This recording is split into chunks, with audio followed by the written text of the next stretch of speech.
So I was just about to clean up some more of the steel parts here, and then I remembered it was brought to my attention that before and after shots are all well and good, but maybe somebody might want to actually see the process. So here's the process. It's just a cheap 6-inch bench grinder here. I got a couple of wire wheels on it. I got a coarse one and a finer one,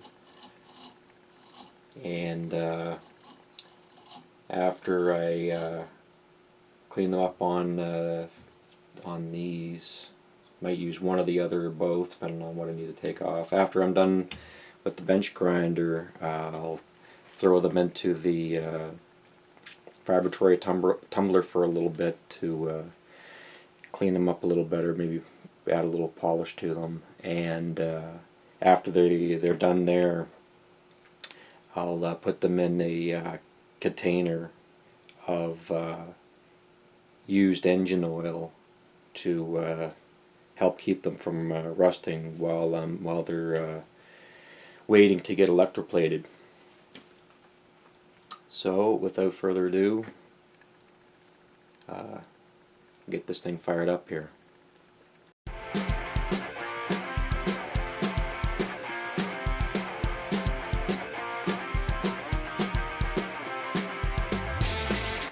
Okay, so you're probably thinking, look at this idiot wearing gloves while operating a bench grinder.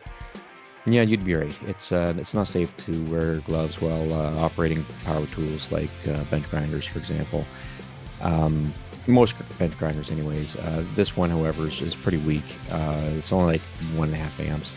I've managed to stall the thing out just applying some moderate pressure to it. So yeah, so I kind of feel like if it did hook on me, it would probably just stop before it really, did any serious damage. The reason I'm wearing gloves in the first place is because I wasn't wearing gloves earlier, and it took some of the skin off of my thumb. You might notice it if you watch subsequent videos. So yeah, so I figured I'd throw some gloves on. I figured they could take the business end of the wire wheel a lot better than the skin on my thumb could.